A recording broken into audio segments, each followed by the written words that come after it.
Professor Lennox, you kind of touched on this a little bit about the nature of a human being and consciousness, but is it possible that AI could gain that kind of intelligence?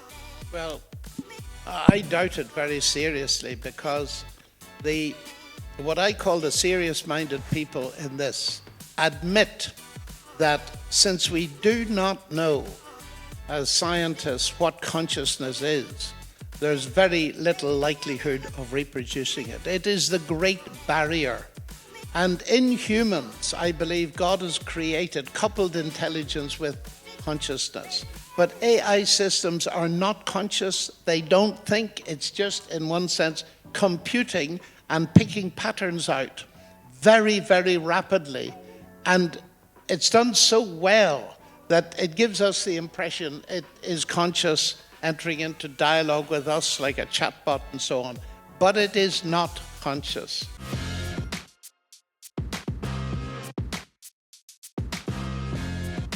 What a privilege it is to have Professor Lennox with us. He is, and we're already applauding, he is president of the OCA. He's Emeritus Professor of Mathematics at Oxford University. And as we say in Ireland, that's not too shabby. He has debated world-famous atheists like Richard Dawkins, who is probably still having nightmares, having dialogued with this almighty debater. And he's written a ton of books on lots of themes, including AI, called 2084. Professor Lennox, what a privilege. So, to kick us off on our interview, I'm going to ask him a few questions, and then it is over to you to then finish out the interview. Professor Lennox, you're practically so smart that you are AI. But maybe we could all begin by getting on the same page. What is AI, and how far has it advanced? Well, thank you for the non-compliment. AI is not smart at all. In fact, it's not even intelligent. So let me try and explain what an AI system is. It consists of a computer, a large database, and an algorithm. Let me give you an example. Suppose you take X-rays of everybody in a given country, and you label them with the different diseases that their lungs have. And then you take an X-ray picture of me, and the AI system will compare my X-ray with maybe 1 million other X-rays, and it'll tell me what disease I've got. So an AI system does one thing, and only one thing, that normally requires human intelligence, but it is not itself intelligent. It simply simulates intelligence, and that's the key thing to grasp about it. Secondly, facial recognition, just to give you a couple of examples of its success. Picking a criminal out of a football crowd, say, is very useful to the police. But what you find with these systems is they can be used in a very good way, or they can be used in a bad way. I often say that AI systems, and indeed much technology, is like a knife. A sharp knife can do surgery, or it can do murder. And so we find in the world today AI systems being for good and for evil. And one of the most spectacular successes was celebrated 2 days ago in the award of the Nobel Prize to Sir Demis Hassabis, who was a child chess prodigy. But he solved a problem that scientists thought they would never solve. And that is the way in which a protein folds, which is crucial to understand how it will bind to other proteins and therefore help you make new medicines, new vaccines, and all the rest of it. And he solved it and got the Nobel Prize for it. So, John, both you and I come from a very advanced country. It's called Northern Ireland. We notoriously cause problems and we don't know how to solve them. But how have you gone from growing up in Northern Ireland to being a world-famous apologist and professor, and now you're writing books on AI? Why the interest in this topic? Well, my interest in technology goes back quite a long time. And what I just told you a moment or two ago was what's called narrow AI. But there is another kind of AI. It's much more speculative, and it's certainly not here yet, and that's called artificial general intelligence, which, as the name implies, is a system that will imitate everything a human being can do, but do it much better, much faster, and much more impressively. In other words, we're thinking of the quest for super intelligence. And quite a number of very high-powered scientists are looking to do that in one of two ways. The first is to enhance existing human beings and make them cleverer, faster, all the rest of it. And the second one is to give up biological substrates altogether and create something based on silicon that will not be subject to aging and decay. Because as you know, and I know very well at this age, that our biology is subject to decay. So there are two strands of the search for general artificial intelligence. But there's a lot of hype, a lot of speculation, and of course it's where the sci-fi films have a field day. Now, I got involved because the advances in all directions raise questions of what it means to be a human being. Because if you keep enhancing human beings, do they merge with machines? What do they become? And so that interested me because one of the central things that I am convinced is true is the value that's given to human beings by the Hebrew Scriptures. A very famous statement that God made human beings in his own image, which is a spectacular value. But if we're changing the image, what does that mean? And that's how I got into it. You mentioned sci-fi, which I think we can all agree is the best movie genre, just ahead of Disney. Let it go. Well, we'll avoid the sing-song, Professor Lennox. So every sci-fi movie that engages with AI basically has robots rising up, taking over the world. Is that a genuine fear? Or is there another fear of AI? Well, there is a fear.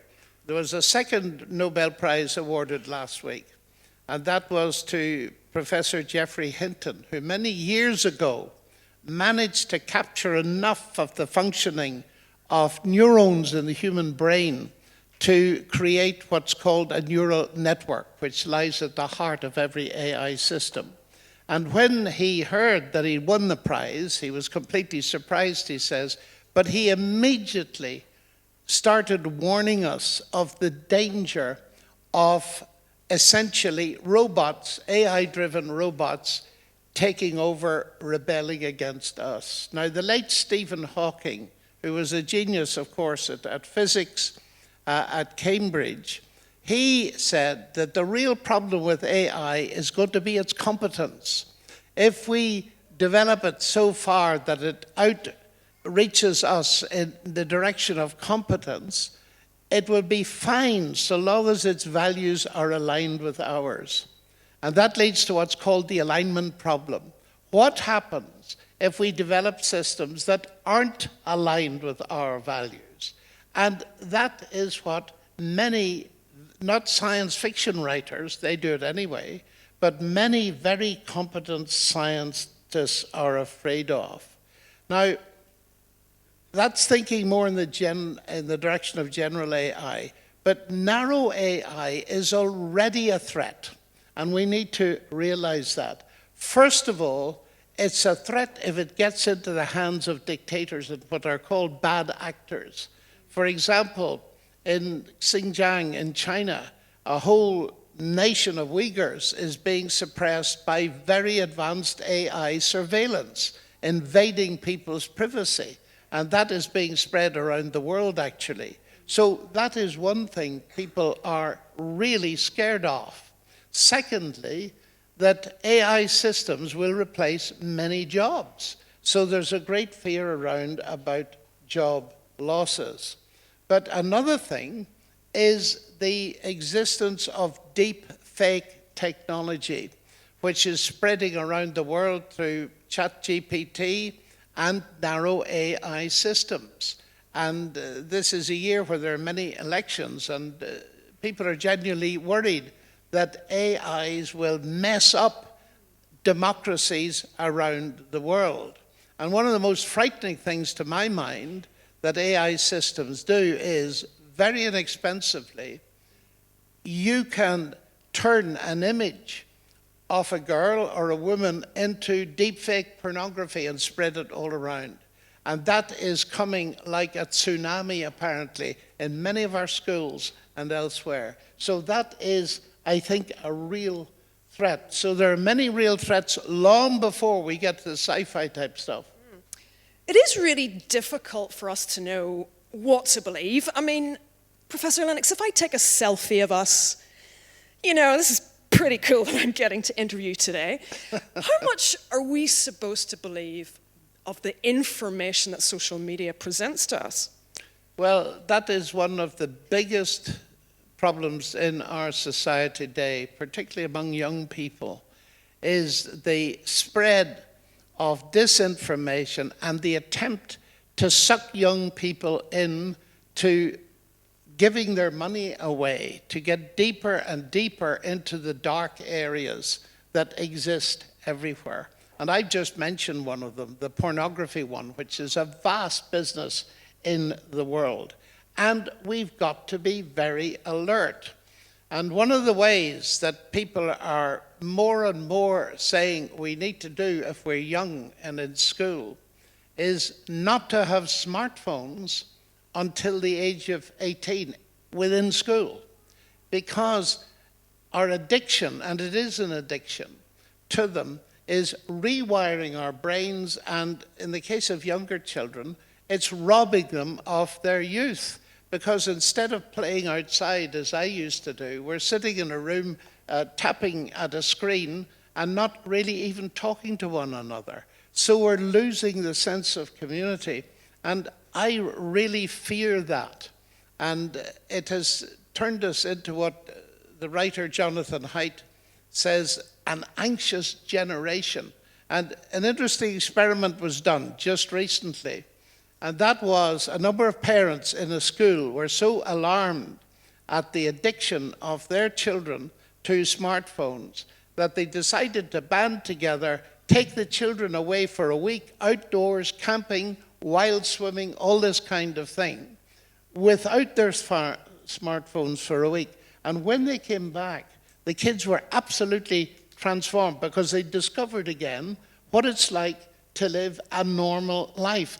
And what's so interesting, many of them lost interest in their smartphone addiction. So we need to be very concerned about these addictions, I think. Amazing. And I think it's time we hear from our guests. Hands up if you have typed a question into Slido for Professor Lennox. Amazing. I'm going to begin asking your questions now.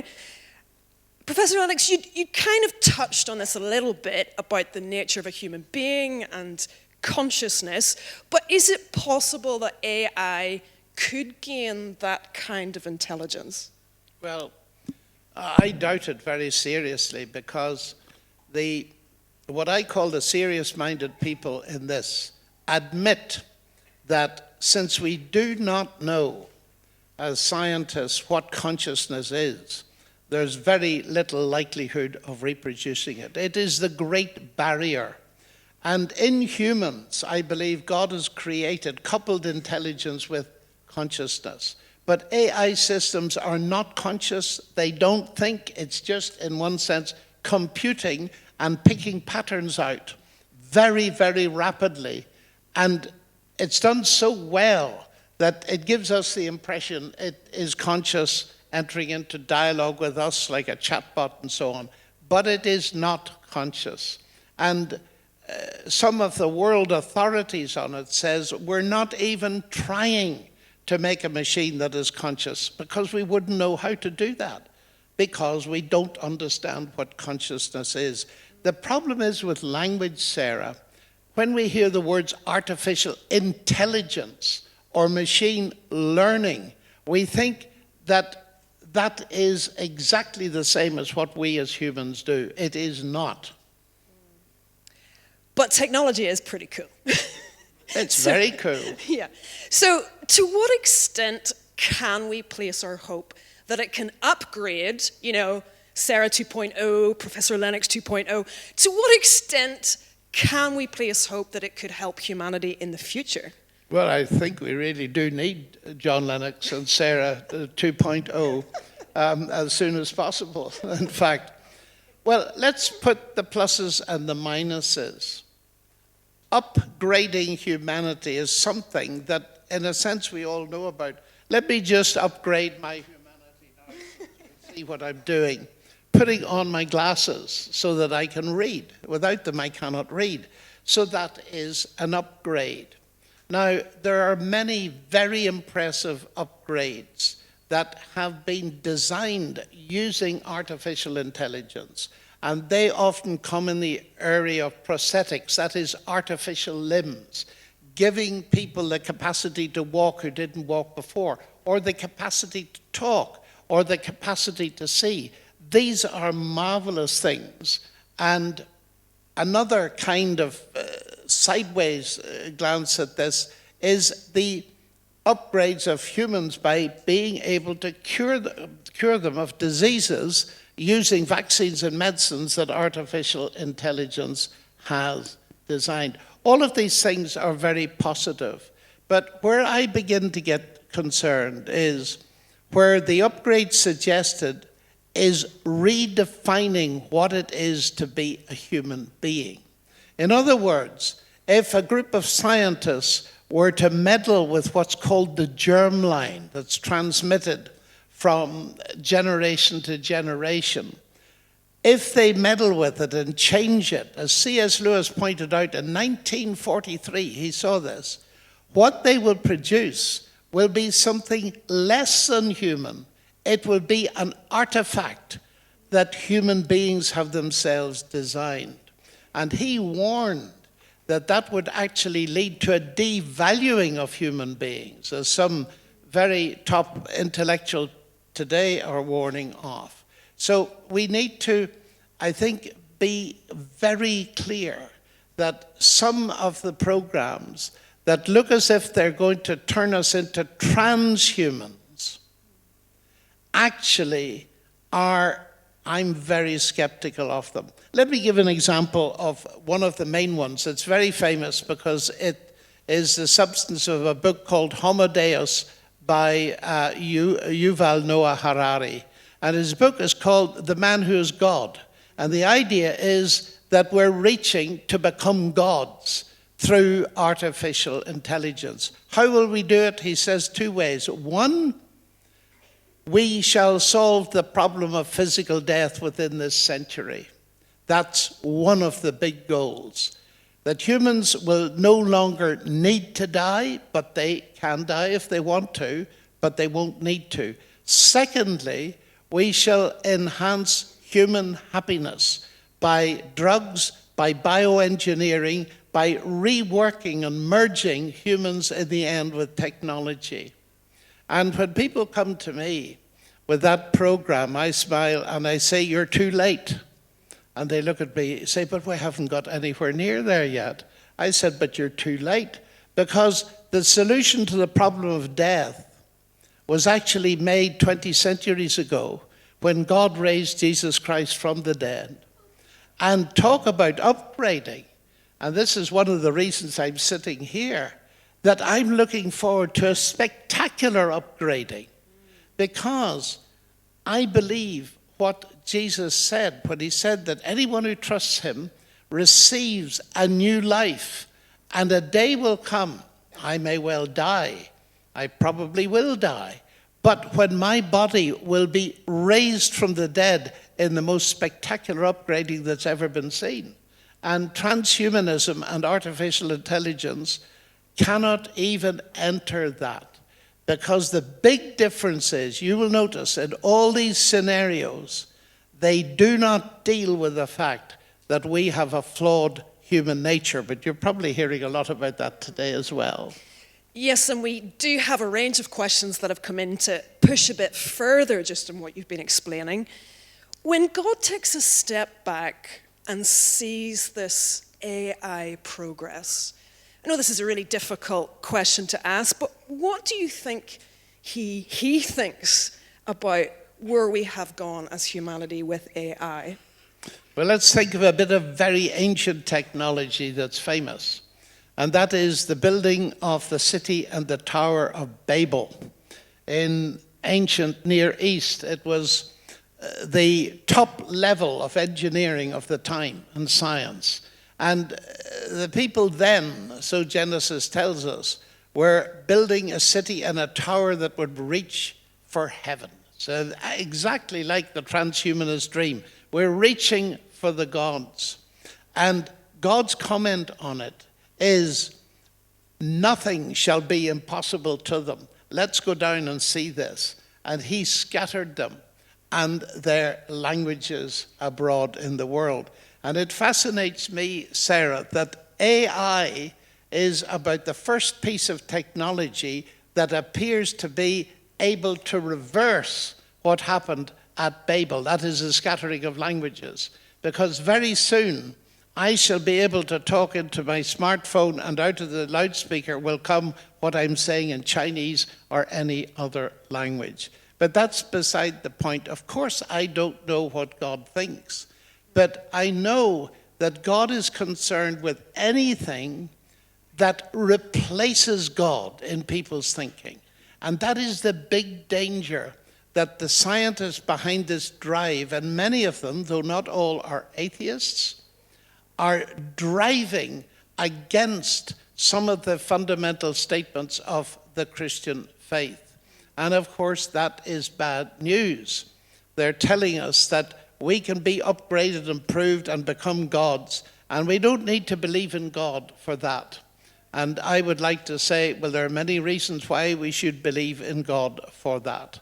So that is not to say, though, I believe that Christian people should be involved in AI. In fact, some of the top leaders are involved, but they tend to be involved in those aspects of it that are clearly beneficial to human beings, like the advancement of medicine and this kind of thing.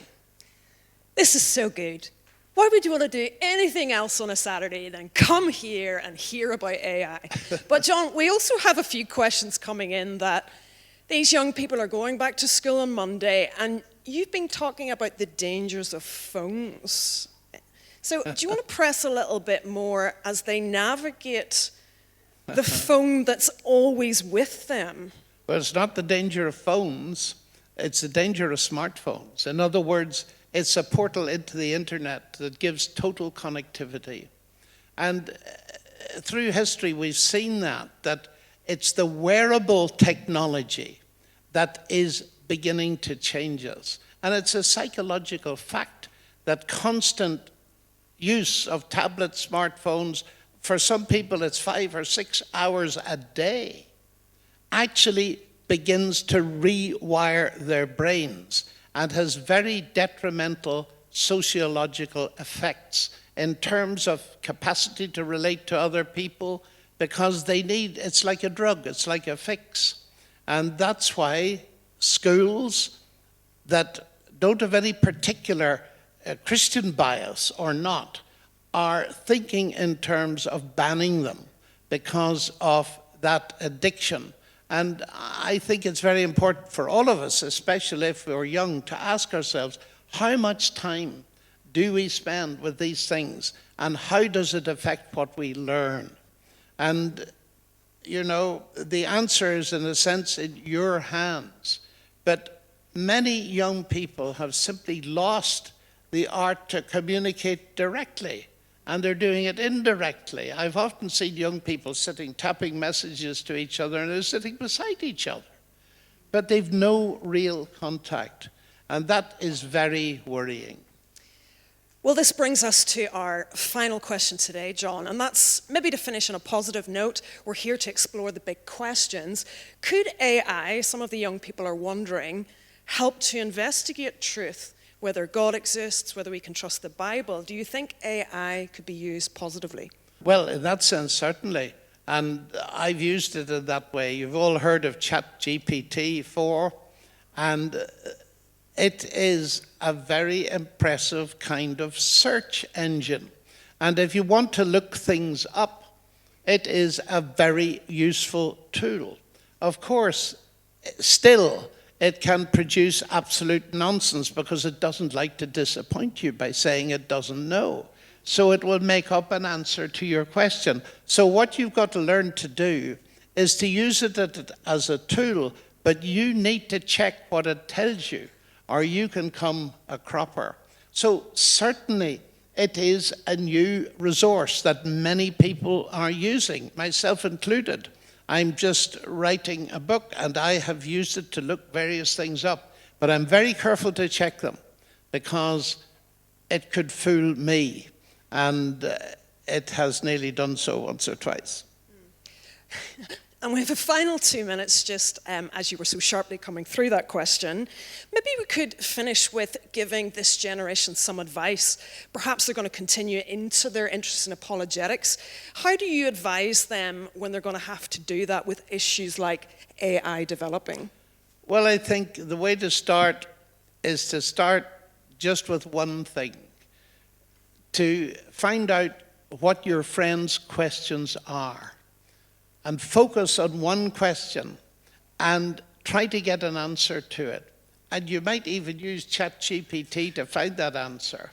And then discuss that with your friend who may ask another question, and so you build it up.